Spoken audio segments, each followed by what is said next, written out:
Hello, very warm welcome friends to your own channel EG with ICC. Today we are going to discuss about conventional sources of energy. इससे पहले non conventional source of energy upload हो चुका है, जाके आप देख सकते हैं, डिस्क्रिप्शन में आपको लिंक मिलेगा, वहां से आप जाके फॉलो कर सकते हैं। चलिए let start about the conventional source of energy. दो source which have been used by man for a long time and are still being tapped and used abundantly. इसका कहने का क्या मतलब है, इस सोर्स का इस्तेमाल हम लोग रोजाना कर रहे हैं, बहुत सालों से कर रहे हैं और आगे भी करेंगे जब तक ये अवेलेबल रहेगा। मतलब ये सोर्स जो है, ये जो एनर्जी है, ये बरिड के फॉर्म में हमको मिल रहा है, इसको हम लोग निकाल के यूज कर रहे हैं। अब वो देखिए कोई चीज है डब्बा में रखा हुआ 1 लीटर दूध ही है, अब उसको निकालते जाओगे तो खत्म हो जाएगा। दूध का फैक्ट्री थोड़े ना बगल में लगाया कि आते रहेगा उसमें, नहीं, तो वो यूज होते रहेगा, ठीक है। तो एक दिन ऐसा आएगा कि वो खत्म हो जाएगा, लेकिन हम नियर फ्यूचर के लिए यूज के लिए भी बचा के यूज कर रहे हैं। तो ऐसा सोर्स जिसका हम यूज बहुत सालों से कर रहे हैं, आगे भी करेंगे, तो उस तरह के सोर्सेस को बोलते हैं हम लोग कन्वेंशनल सोर्स ऑफ एनर्जी, ठीक है। तो conventional source of energy have main characters, you see, non renewable and the cause pollution. First is non renewable, means if once gone it can not come back ना, उसको बोलते हैं non renewable. इसके बाद होता है कॉज पॉल्यूशन। बहुत कोयला जलाएंगे, पेट्रोलियम, डीजल, पेट्रोल देखते हैं आप, carbon dioxide, carbon monoxide exhaust होता है गाड़ी से, तो ये सारा जो है कॉज पॉल्यूशन करेगा डेफिनेटली। अब बात करते हैं कन्वेंशनल सोर्स में हम लोग को पढ़ना क्या, हमारे सिलेबस में देखिए कोल पढ़ना है, पेट्रोलियम पढ़ना है, नेचुरल गैस पढ़ना है और हाइडल पावर पढ़ना है। कोल, पेट्रोलियम और natural gas, this 3 are the non renewable but hydel power is renewable. हम आपको बताएंगे वो क्यों जब हम उसको बताएंगे, ठीक है। तो देखिए चलिए कोल को समझते हैं। Coal is combustible solid stratified of organic mineral matter. लगने में बहुत हार्ड लग रहा है, this is very hard, you can feel that, but coal is combustible मतलब that which can burn in the presence of oxygen. We call that compound as that matter is a combustible. वो combustible है, means it can burn in the presence of oxygen. तो coal तो burn करता है जब हम oxygen देते हैं, इसलिए इसको बोलते हैं combustible. It's state is solid, मतलब आपको कोल सॉलिड स्टेट में मिलता है, इसलिए इसको हम लोग बोल रहे हैं सॉलिड। स्ट्रेटिफाइड क्या होता है उसको समझिए। देखिए coal is a organic matter, means organic mineral के अंदर का आता है। ऑर्गेनिक मतलब दैट कंटेन्स कार्बन। ये जो कोल देखे होंगे, जब आप कोल का यूज करते होंगे कुकिंग के लिए घर में, जब उसको फोड़ते हैं या तोड़ते हैं तो लेयरिंग दिखता है कोल के अंदर। कोल दिखता है रॉक का लेयरिंग, एक लेयर फ्लैट सरफेस ऐसा बना हुआ रहता है। उस लेयरिंग को बोल रहे हैं, उस लेयर ऑफ रॉक को बोल रहे हैं स्ट्रेटिफाइड। वो ऑर्गेनिक होता है, यानी कि कार्बन कंटेंट होता है कोल, इसीलिए इसको ऑर्गेनिक बोल रहे हैं। तो ये पूरा डेफिनेशन समझ में आ गया। Coal is combustible means it can burn in the presence of oxygen. Solid होता है स्टेट में, स्ट्रेटिफाइड मतलब layer has there, and the organic matter means carbon content होता है, ठीक है। अब बात करते हैं कि कोल के अंदर क्या क्या होता है। कोल के अंदर 60 से 90% कार्बन होता है, हाइड्रोजन होता है 1 से 12%, ऑक्सीजन होता है 2 से 20%, नाइट्रोजन होता है 1 से 3% और स्मॉल अमाउंट में फास्फोरस और सल्फर भी मिलता है इसमें, ठीक है। आगे चलते हैं। कोई भी कोल किस प्रकार से, कोई भी कोल का जो प्रोडक्शन होता है या तो बनता है किस प्रकार से, हमको पता है कि बहुत सालों मिलियनों ईयर्स अंदर में जब वेजिटेटिव यानी कि प्लांट्स वगैरह एनिमल डीके होता है, डिकम्पोज होता है, एक्युमुलेशन होता है सबका, तो जाके हमको कोल मिलता है डेफिनेटली। लेकिन वो क्यों मिलता है इसका समझने, इस कारण है कोल क्यों बनने लगता है, ये क्यों डीके डिकम्पोजिशन, ऐसा कारण है हीट, प्रेशर और movement of the earth. Heat के कारण हम जानते हैं कि हमारा जो अर्थ है एक्चुअली वो क्रस्ट, मेंटल और कोर में डिवाइडेड है, ठीक है। जैसे जैसे लेयर, जैसे जैसे वो प्लांट का पार्ट, वो एनिमल का जो पार्ट है धरती के अंदर जाते जाता है, तो वो टेम्परेचर इंक्रीज होता है। हम जानते हैं क्रस्ट से थोड़ा मेंटल की ओर जाएंगे तो टेम्परेचर इंक्रीज होता है, यानी हीट इंक्रीज होता है। ड्यू टू हीट इंक्रीज हो गया और धीरे बाय अर्थ से बरीड होते जा रहा है, उस पर लेयरिंग चढ़ रहा है अर्थ का। अर्थ के लेयरिंग चढ़ने पर क्या होता है कि ज्यादा वेट लगने पर प्रेशर इंक्रीज हो रहा है। दूसरा चीज मूवमेंट ऑफ अर्थ बहुत रोटेशन है, रिवोल्यूशन, 2 मूवमेंट है अर्थ का, मूवमेंट मोशन कर रहा है। उस मूवमेंट के चलते क्या हो रहा है, जाके वेजिटेटिव मैटर कोल में ट्रांसफॉर्म हो रहा है, ठीक है। अब बात करते हैं कि कोल का वैरायटीज आपको किस तरह का मिलता है। 4 वैरायटीज कोल का देखने को मिलता है, एंथ्रासाइट, बिटुमिनस, लिग्नाइट एंड पीट।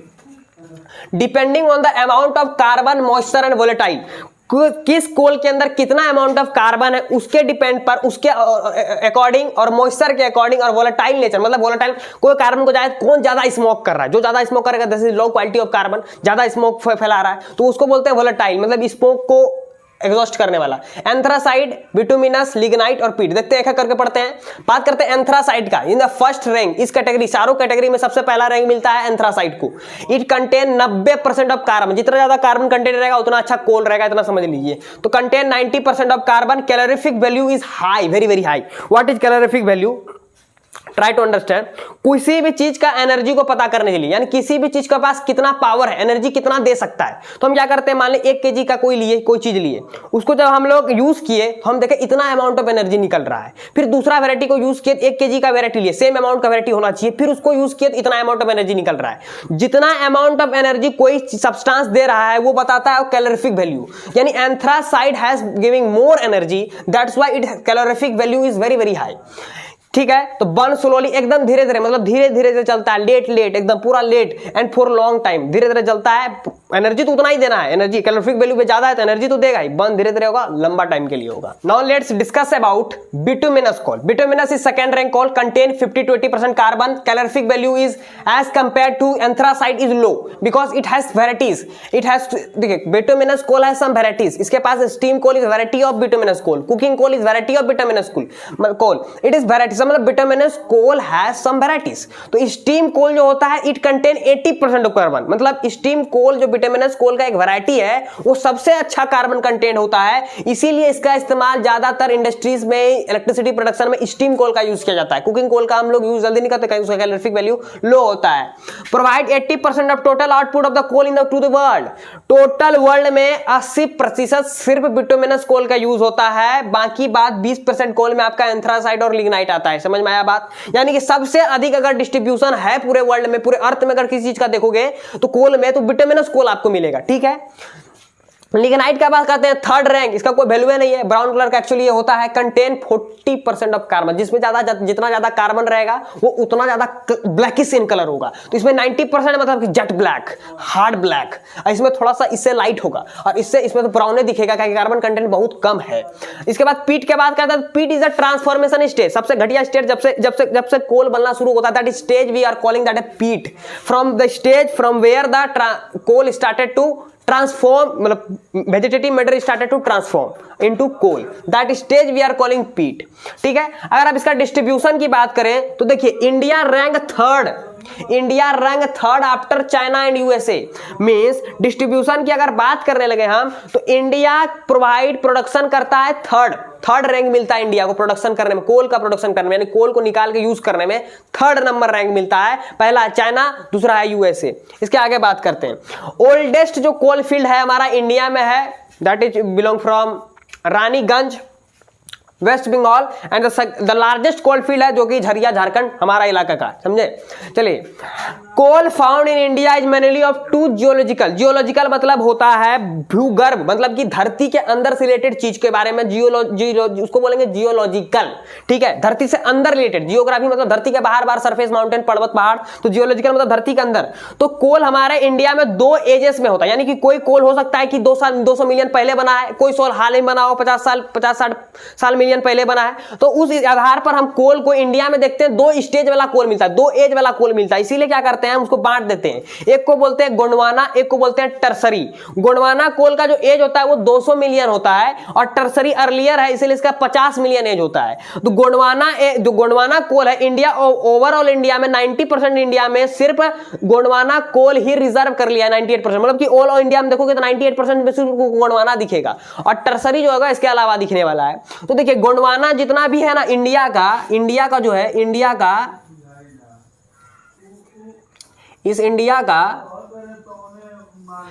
का जो नदन और ये सदन पार्ट है, ये पूरा इलाका में आपको देखेंगे गोंडवाना मिलेगा, और जो 7 सिस्टर वाला इलाका है इसमें आपको टर्सरी मिलता है। ठीक है, तो टर्सरी में सिर्फ याद करने का ट्रिक है, 7 सिस्टर वाला देश को याद रखिए, नागालैंड, अरुणाचल प्रदेश, मेघालय, असम, और गोंडवाना में आप इधर आइए, जैसे कि हम लोग आयरन ओर वाला में किए थे, हम झारखंड से बिलोंग करते हैं, झारखंड से रिलेटेड, तो झारखंड, उड़ीसा, छत्तीसगढ़, महाराष्ट्र, ये सारा आ जाते हैं किसमें आपका गोंडवाना में। अगर पूछता है कि एंथ्रासाइड का स्पेसिफिक बताइए प्लेस इन इंडिया, तो जम्मू एंड कश्मीर में मिलता है। लिग्नाइट का अगर पूछता है तो आपको बताना है तमिलनाडु, राजस्थान और कर्नाटक, ये 3 जगह का नाम लिखना है, बस पीट का पूछने से रहा। ठीक है, मिलते हैं नेक्स्ट वीडियो में, तब तक के लिए धन्यवाद। जय हिंद, जय भारत।